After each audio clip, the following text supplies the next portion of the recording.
தந்தபடியினால் தேவாதி தேவனுக்கு நான் நன்றி செலுத்துகிறேன். கர்த்தர் விசேஷமாக இந்த உபவாச கூடுகையின் கடைசி நாளிலே உங்களையும் என்னையும் கொண்டு வந்த தேவாதி தேவனுக்கு நான் நன்றி செலுத்துகிறேன். விசேஷமாக கர்த்தர் இந்த 21 நாட்களும் அநேக காரியங்கள் மூலமாக நமக்கு வெளிப்படுத்தினார். அநேக வார்த்தையின் வசனம் மூலமாக நம்மோடு பேசினார்.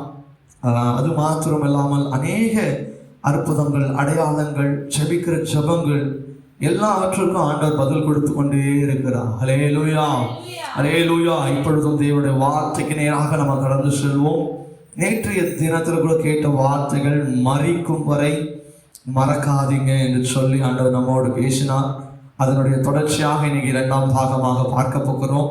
நேற்று தினத்தில் கூட ஆண்டவர் நம்மோடு வெளிப்பட்டதான காரியம், முதலாவது கர்த்தரை மறக்காதீங்க என்று சொல்லி உபாகமம் 6:12, உபாகமம் 8:11, சங்கீதம் 9:17, ஏசாயா தீர்க்கதரிசி புத்தகம் 51:12 மூலமாக நம்மோடு முதல் காரியத்தை பேசினார்.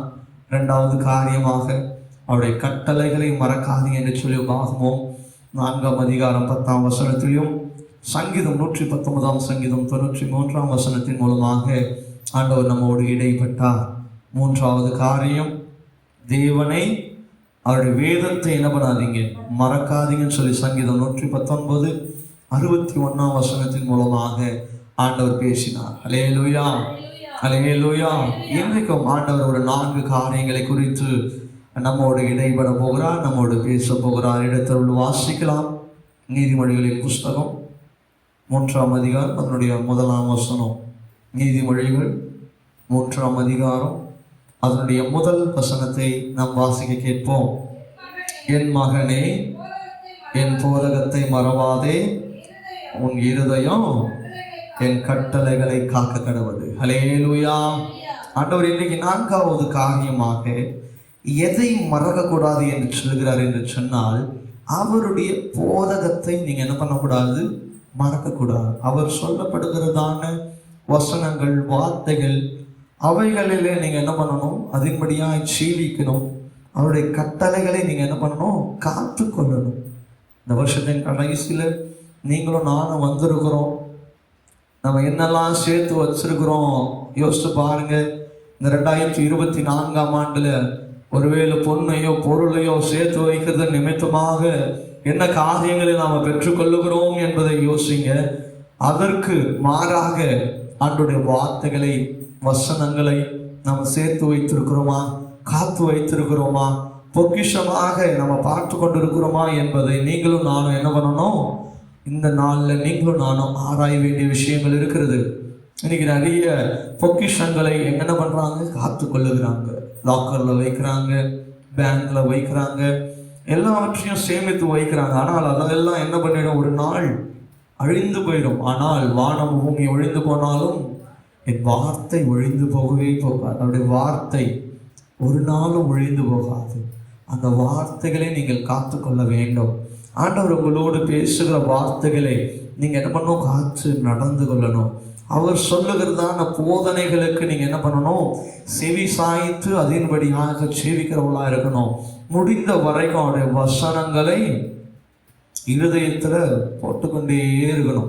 உங்கள் இருதயம், நீங்கள் வசனங்களை மனப்பாடம் பண்ணி கொண்டு இருந்தீங்கன்னா தினம் தினம் ஒரு வசனம் படித்தா கூட 365 நாட்களுக்கு 365 வசனங்களை நீங்கள் என்ன பண்ணியிருக்கலாம், இந்த வருஷத்தில் மனப்பாடம் பண்ணி வைத்திருக்க முடியும். ஒருவேளை இந்த வருஷத்தில் நீங்கள் செய்யலைனாலும் புதிய வருஷத்தில் இந்த காரியத்தை செய்யுங்க. ஒரு நாளைக்கு ஒரு வசனம், ஒன்றும் ரொம்ப கஷ்டமான காரியங்கள் இல்லை இல்லையா? ஒரு நாளைக்கு ஒரு வசனம், 365 வசனம். ஏன் இதை சொல்கிறேன்னா, ஆண்டவருடைய வசனம் நமக்குள்ளே இருக்கும் பொழுது நாம் சோர்ந்து போகும் போதோ, இல்லை ஒரு கடினமான பாதையில் நீங்களும் நானும் நடந்து போகும் போதோ, ஆண்டவர் இருதயத்தில் அந்த வார்த்தையின் மூலமாக என்ன பண்ணுவார், பேசுவார். அப்போ நீங்களும் நானும் என்ன பண்ண மாட்டோம், வழி விலகி போக மாட்டோம். ஆண்டோடைய வார்த்தையை விட்டு நம்ம என்ன பண்ண மாட்டோம், போகவே மாட்டோம். ஏன்னா ஆண்டோடைய வசனம் நம்ம மூலமாய் பேசி கொண்டே இருக்கும். அந்த வசனங்களை நீங்கள் காத்துக்கொண்டால் அந்த வசனம் உங்களை காத்துக்கொள்ளும். ஹல்லேலூயா, ஹல்லேலூயா, ஹல்லேலூயா. ஊழியக்காரங்களுக்கு ஒன்று சொல்லுவாங்க, பைபிளை நீ சுமந்தா பைபிள் என்ன பண்ணும், இன்னும் சுமக்கும். நீங்கள் பைபிளை சுமக்கிறதுக்கு வெட்கப்படவே கூடாது. இல்லையா? நாம ஒரு கூட்டம் இருந்துச்சு, அந்த இடத்துல சுவிசேஷம் சொல்லணும்னா உடனே என்ன பண்ணுறோம், ஒரு கூச்சம். கடந்த வாரத்தில் பார்த்தேன், ஒரு ட்ரெயினில் ஒரு மனுஷன், இது ஆன்லைனில் தான் நான் பார்த்தேன், ஒரு மனுஷன் குடிகாரன், அவன் சொல்கிறார் பாருங்க, நான் குடிகாரன். நிறைய பேர் கேள்வி கேட்குறாங்க. அந்த ட்ரெயினில் அவ்வளோ கூட்டம் இருக்குது, அந்த கூட்டத்தில் அவர் என்ன பண்ணுறாரு, சுவிசேஷத்தை அறிவிக்கிறார். அவங்ககிட்ட கேட்குறாங்க, இந்த சுவிசேஷத்தை ஏன்பா இந்த இடத்துல நீ அறிவிக்கிற அப்படின்னு சொன்னதுக்கு அவர் சொன்னார், நான் குடியினால, என்னுடைய போதை பொருள் வழக்கங்களினால் அழிந்து போய் நான் செத்து போயிடுவேன்னு சொல்லி கடைசி நேரத்தில் இயேசுவை குறித்து என் காதில் கேட்டேன்.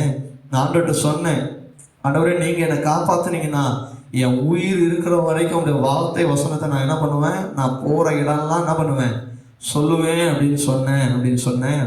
அப்படியாக என் ஜெபத்தை கேட்டு எனக்கு என்ன பண்ணாரு, என் ஜீவனை கொடுத்திருக்கிறார். அதனால என் உயிருள்ள நாளெல்லாம் நான் பெற்ற சுகத்தையும் நன்மையும் அநேகருக்கு நான் சொல்லுவேன்னு சொன்னான். அல்லேலூயா, அல்லேலூயா. அப்பேற்பட்ட காரியங்கள் நம்மிடத்துல காணப்பட வேண்டும்.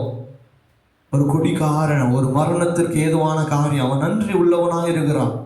நீங்களும் நானும் 2024 எத்தனை பேரை ஆண்டவர் அவங்க வசனங்களை கேட்கிறாங்களோ இல்லையோ, எத்தனை பேருக்கு சுவிசேஷத்தை சொல்லியிருக்கிறோம், எத்தனை தேவன் பக்கமாய் திருப்பி இருக்கிறோம். உங்களை நீங்களே ஆராய்ந்து பாருங்க. அவருடைய போதகத்தை மறக்காதீங்க, ஆண்டுடைய வார்த்தையை மறக்காதீங்க. நிச்சயமாகவே அவருடைய வார்த்தை உங்களுக்குள் இருக்குமானால் அந்த வார்த்தை உங்களை ஒரு பொழுதும் என்ன பண்ணாது, சும்மாவே விடாது. அந்த வார்த்தை வசனம் ஏதாவது உங்களை செய்யணும்னு என்ன பண்ணி கொண்டிருக்கும், தூண்டி விட்டு கொண்டே இருக்கும். வார்த்தைகளுக்குள்ள கிரியை செய்து கொண்டே இருக்கும். அந்த வார்த்தையானது உங்களை என்ன பண்ணாது, வெறுமையாய் விடாது. அந்த வார்த்தையானது உங்களுக்குள்ள கிரியை செய்யும், உங்களை பேச தூண்டும், உங்களை நன்மை செய்ய தூண்டும், உங்களை என்ன பண்ணும், சுவிசேஷம் அறிவிக்கும்படியாக அந்த வார்த்தைகள் உங்களுக்குள்ள கிரியை செய்கிறதா இருக்கும். அப்படிப்பட்டவர்களாக நாம் மாற்றப்படணும். அதனால் முடிந்த வரைக்கும் ஆண்டுடைய வசனங்களை, வார்த்தைகள் என்ன பண்ணுங்க, இருதயத்தில் போற்றுக்கொள்ளுங்க. ஏன்னா இது கடைசி காலம். ஆண்டுடைய வார்த்தையின் இந்த நாட்களில் உணவு பஞ்சம் வருது, தண்ணீர் பஞ்சம் வருது, என்னென்ன பஞ்சமோ வருது. இனி வரும் காலங்களிலும் என்னென்ன பஞ்சமோ வரப்போகுது. உணவு தானியங்கள் இல்லாமல் போகும், அரிசி இல்லாமல் போகும். அநேக தேசங்களில் வந்துருச்சு அரிசி இல்லாமல், விலைவாசிகள் கூடி இருக்குது. யோசிச்சு பாருங்களேன், 1200 ரூபாய் வாங்கிட்டு இருந்த அரிசி இப்போ எப்போ 2400, 2500, 3000 வரைக்கும் போயிடுச்சு. இதெல்லாம் எதனின் காலம்னா, அரிசி பஞ்சத்தின் காலத்தை குறிக்கிறது. ஒரு பொருளுக்கு டிமாண்ட் ஏற்படும் பொழுது தான் அதனுடைய விலை என்ன பண்ணும், கூடி இருக்கும். ஏதோ ஏற்றுமதி இறக்குமதின்னு நினைச்சிட்டு இருக்காதீங்க. தேசத்தில் ஆண்டவர் சொன்ன வார்த்தைகள் ஒவ்வொன்றும் நிறைவேறி கொண்டிருக்கிறது. பஞ்ச காலத்தில் நீங்களும் நானும் இருந்து கொண்டிருக்கோம். இல்லையே, நான் நல்லா தானே சாப்பிட்றேன், போன வருஷம் வாங்கின அதே அரிசி ரேட்டாக இந்த வருஷம் வாங்கினோம், அதை யோசிச்சு பாருங்களேன். இல்லவே கிடையாது. போன வருஷம் நம்ம வாங்கின எண்ணெயினுடைய விலை இந்த வருஷம் இருக்குதா? காய்கறி அந்த விலை இந்த வருஷம் இருக்குதா? இல்லவே இல்லை. ஏன்? பஞ்சத்தின் உச்சம்.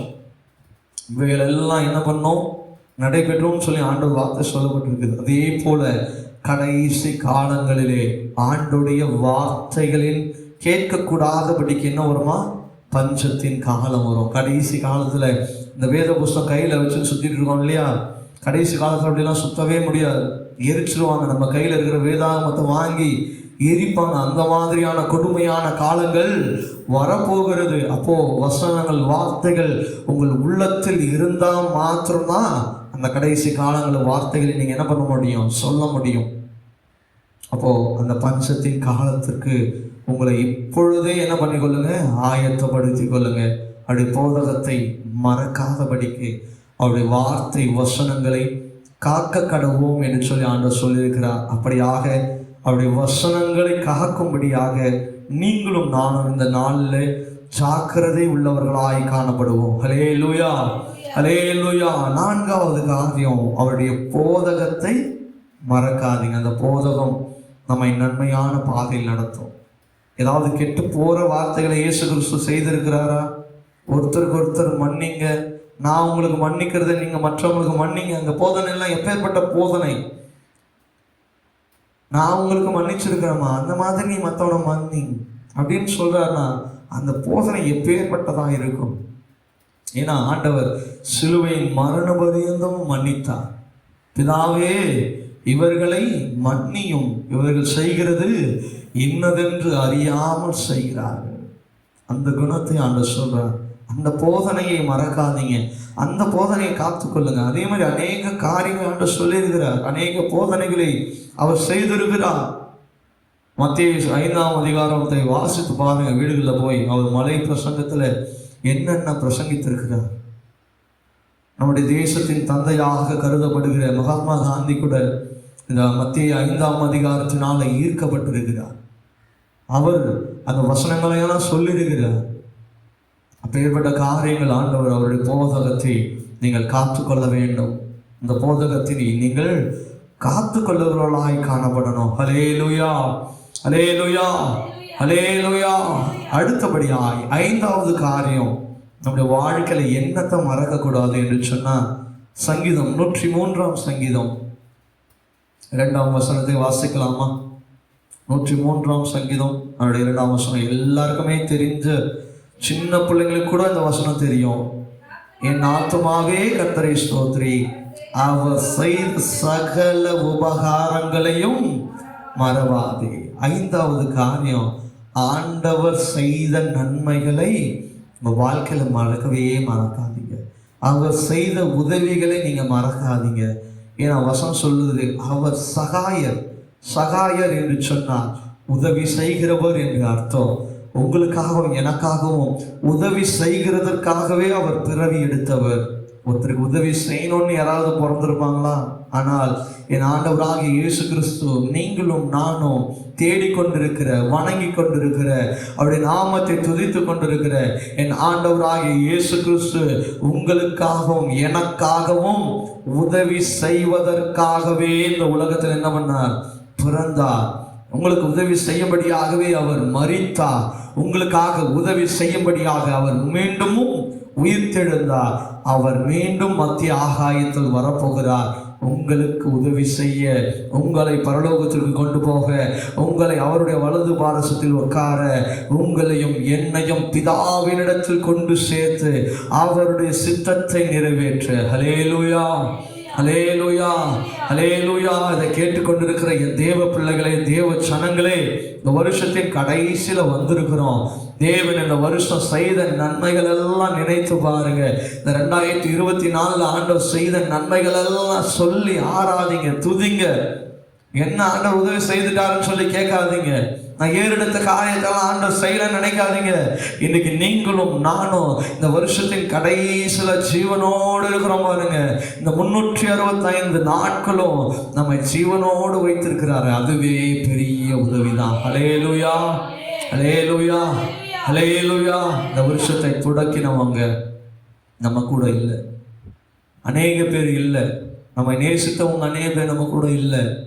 ஆனால் நீங்களும் நானும் நன்றாக இருக்க வேண்டும் என்று சொல்லி உதவி செய்கிற ஆண்டவர் 365 நாட்களும் 24 மணி நேரமும் உங்களோடும் என்னோடும் இருக்கிறார். எதற்காக தெரியுமா? உதவி செய்யும்படியா.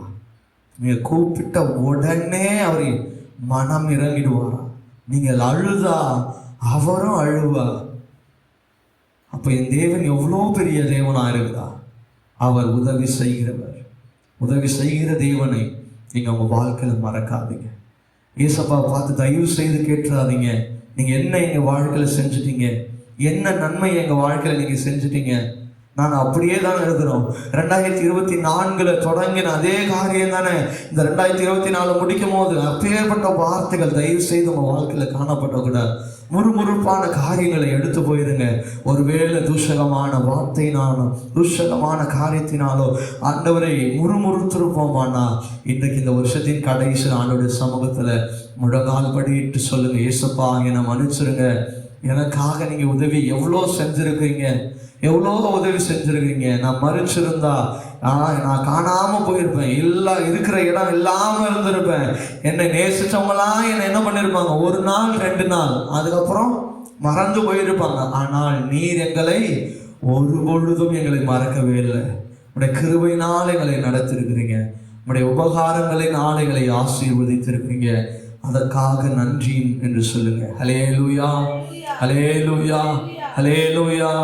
அவர் செய்த சகல உபகாரங்களையும் இந்த வருஷத்தின் கடைசியில் மறந்துடாதீங்க.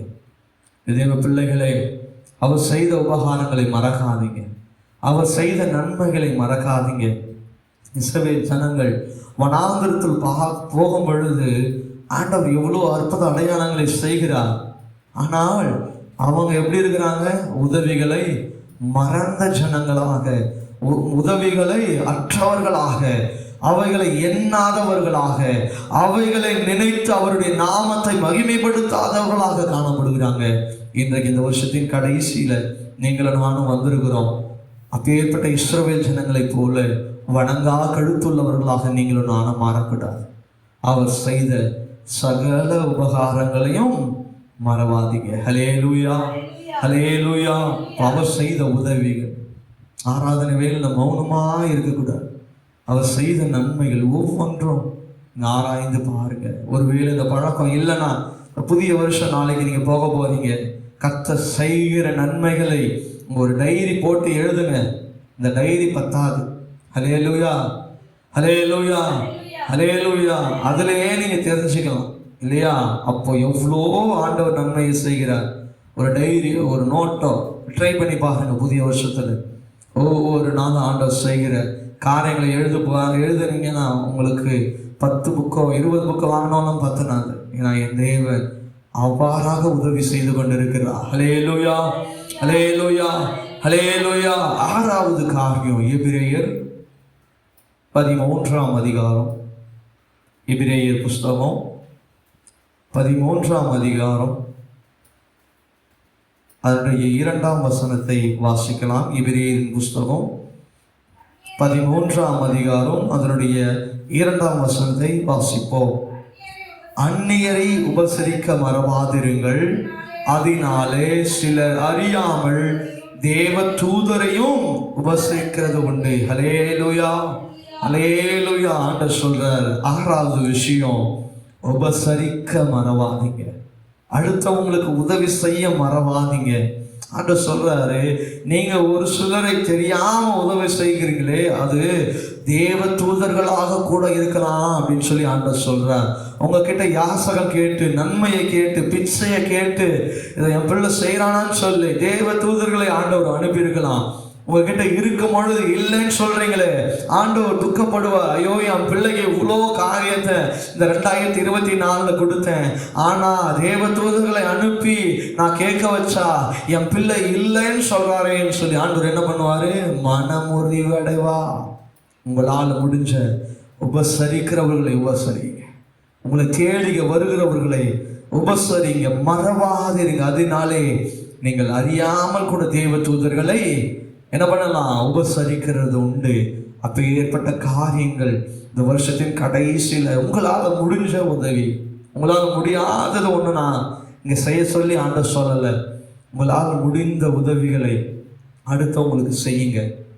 உங்ககிட்ட 2 காரியங்கள் இருக்கிறதா, அதை ஒன்று ஆண்டவர் ஜெபம் பண்ணி கொடுங்க. ஆண்டவரே, நான் கொடுக்க போகிறேன், எனக்கு ஆசீர்வதிங்க. எல்லாம் கேளுங்க. ஏசப்பா கிட்ட, நான் அடுத்தவங்களுக்கு உபசரிக்கும்படியாக என் கரங்களை என்ன பண்ணுங்க? ஆசீர்வதிங்கப்பா. அதன் மூலமா நான் என்ன பண்ணுவேன்? அநேகருக்கு கொடுக்க முடியும். கொடுத்தாதான் நம்முடைய பொருளாதாரங்கள் வளரும். உன்னை நல்லா புரிஞ்சுக்கோங்க. உங்கள் பொருளாதாரம் வளரணும், உங்கள் சம்பாதியங்கள் வளரணும், நீங்கள் ஆசீர்வதிக்கப்படணும் அப்படின்னா உங்கள் கரங்களை நீட்டி நீங்கள் கொடுத்தா மாத்திரம்தான் நீங்கள் என்ன பண்ண முடியும்? ஆசீர்வதிக்க முடியும். விசேஷமாக உங்கள் பொருளாதாரத்தில் நீங்கள் வளரணும் அப்படின்னா ஆண்டோட சமூகத்தில் நீங்கள் கொடுக்கும் பொழுது தான், அடுத்தவங்களுக்கு உதவி செய்யும் பொழுது தான், அடுத்தவங்களுக்கு நீங்கள் இறங்கும் பொழுது தான் ஆண்டவர் கூட உங்களுக்காக இறங்குவா. என் பிள்ளை இல்லாத போதும் என்ன பண்ணா? கொடுத்தான். இல்லாத போதும் நான் என்ன பண்ணுறா? அவள் கொடுக்குறா. அதனாலே அவளை நான் என்ன பண்ணணும்? ஆசீர்வதிக்கணும், அவளை திருப்தி ஆக்கணும், அவளை நன்மையினால நான் முடிசூட்டணும் அப்படின்னு சொல்லி ஆண்டவர் உங்களுக்காக என்ன பண்ணுவாரு? மனம் இறங்குகிறவராக இருக்கிறார். ஹல்லேலூயா, ஹல்லேலூயா. இந்த உபவாச நாள் இன்னொரு நாள் கூட பேசியிருந்தேன் இல்லையா? ஏழைக்கு இறங்குகிறவன் கர்த்தருக்கு கடன் கொடுக்கிறான். நீ ஏழைக்கு இறங்குற இல்லையா? நீ இறங்கி மனம் இறங்குறியா? கொடுக்குறீங்களா? 1 ரூபா 2 ரூபா கொடுக்குறீங்களா? 10 ரூபா 20 ரூபா கொடுக்குறீங்களா? வழியில் வாசல்ல தேடி வரவங்களை, வயசானவங்களை பார்க்கும் போது கொடுக்குறீங்களா? ஆண்டவர் நிச்சயமாகவே உங்களை ஆசீர்வதிப்பா. ஒருவேளை நீங்க தேவ தூதர்களுக்கு கூட கொடுத்திருக்கலாம், யாரை தெரியும். அப்படியாக உங்களை தேடி வருகிறவர்களை நீங்கள் புறம்பாய் தள்ளாதீங்க. ஏன்னா நீங்களும் நானும் என் கர்த்தரை தேடி போகும்போது என் ஆண்டவர் ஒரு பொழுதும் இல்லைன்னு சொல்லவே மாட்டார். ஹல்லேலூயா. எப்பயாவது சொல்லுங்க, யாராவது சொல்ல முடியுமா? நான் ஆண்டவரை தேடி போனேன், ஏசப்பா என்னால் முடியாது, என்னால் செய்ய ஆகாது, எனக்கு திராணி இல்லைன்னு ஆண்டவர் சொல்லியிருக்கிறாரு. இல்லவே இல்லையே. அவர் நீங்கள் கேட்கிற எல்லா காரியத்திற்கும் மேலாக தான் என் ஆண்டவர் செய்வார். ஹல்லேலூயா. நீங்கள் ஜெபிப்பதற்கும் வேண்டுவதற்கும் மிகவும் அதிகமாய் கிரியை செய்கிற தேவன். ஹல்லேலூயா. அப்ப நீங்க கேட்கறத விட ஆண்டவர் டபுளா தான் கொடுப்பார். அப்போ உங்களிடத்தில் தேடி, உங்களிடத்துல வேண்டி விரும்பி வருகிறவர்களுக்கு நீங்க கொடுங்க. உங்களால முடிஞ்சா நீங்க தேடி போய் ஒரு 4 பேருக்கு உதவி செய்யுங்க. ஹல்லேலூயா. ஹல்லேலூயா. எப்பொழுதும் அடுத்தவர்களை உபசரிக்க மறவாதீங்க. அந்த உபசரிப்பு உங்களை தேவனிடத்தில் கொண்டு போகும். ஹல்லேலூயா. ஹல்லேலூயா. கடைசி 7வது காரியம், அதே எபிரேயர் 13ஆம் அதிகாரம் அதனுடைய 16ஆம் வசனத்தை வாசிக்கலாம். நன்மை செய்ய தான தர்மம் பண்ண மறவாதிருங்கள், இப்படிப்பட்ட பலிகளின் மேல் தேவன் பிரியமாயிருக்கிறார். ஹல்லேலூயா. கடைசி 7வது விஷயம், நன்மை செய்ய மறக்காதீங்க.